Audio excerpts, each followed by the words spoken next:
Hey honey, what are we covering this episode? In this episode, we're at the theatre.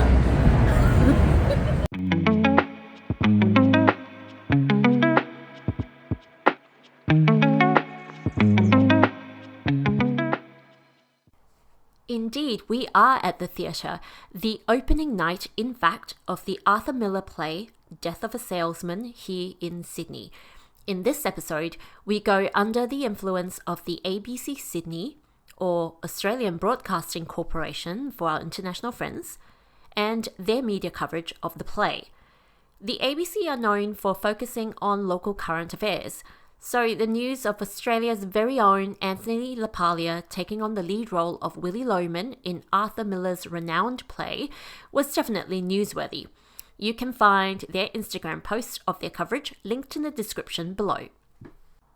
We had the opportunity to head to the newly renovated Theatre Royal in the centre of the CBD on the opening night. There certainly was a feeling of anticipation in the air, and as Neil Armfield, the director, puts it in the ABC's review, there is a sense of people going, Anthony LaPaglia is doing it, I want to go and see that. we got to see the who's who of Australian media and theatre coming out to show their support, from Michael Usher to Tim Minchin and other famous faces. So, what can you expect from the show? And did we enjoy it? As I would like to think, pretty ordinary folk who I confess don't go very often to theatre productions. Well, first it's Arthur Miller. Yes, that Arthur Miller, the one who was famously married to Marilyn Monroe at one point, and is known as one of the great American playwrights, and where specifically this play, The Death of a Salesman, is considered one of the best American plays of the 20th century. So that really piqued our interest. The play had a run in Melbourne in 2023, which was extremely well received by the critics. And with Emmy, Golden Globe, and Tony Award winner Anthony LaPaglia taking on the lead role again, it's a chance for Sydneysiders to get in on the action this time. The play itself, I felt it was gritty, it's hard-hitting, and frankly rather sad. But that's because I felt a lot of the themes still really resonate today.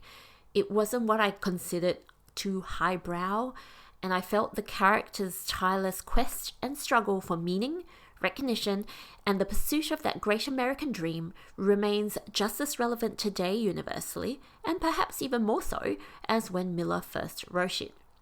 In fact, during the play, we could hear lots of audience members making sounds in recognition and agreement of what they saw played out on the stage, brought to life by the very talented cast, and they did a great job. But I have to say that it was Alison White as Linda Loman who really stole the show, and the applause and standing ovation at the end really spoke to that. We were seated up in the nosebleed section, and so I felt we missed out on the subtleties of the performance, being pretty far from the stage. We couldn't observe the play of emotions, for example, on the faces of the actors. So if you really want to get the most of it, I suggest being closer would be worth the investment. The play is 3 hours long, including intermission, but the beautifully renovated Theatre Royal had plenty of light, space, bars, and more importantly, toilets to cater to the crowds. And if the length of the play puts you off, just know that the play really does come together in the second half, and I found it was worth staying on despite the later finish. So if you've ever fancied a night out at the theatre for something different to do, I felt the play was actually really approachable, and being able to see an award-winning all-Australian cast was the bonus on top of it all. The play does run for a strictly limited season from May 2024, so make sure you get on it if you're interested. Once again, thank you for watching, and if you want more of these, please subscribe and follow us.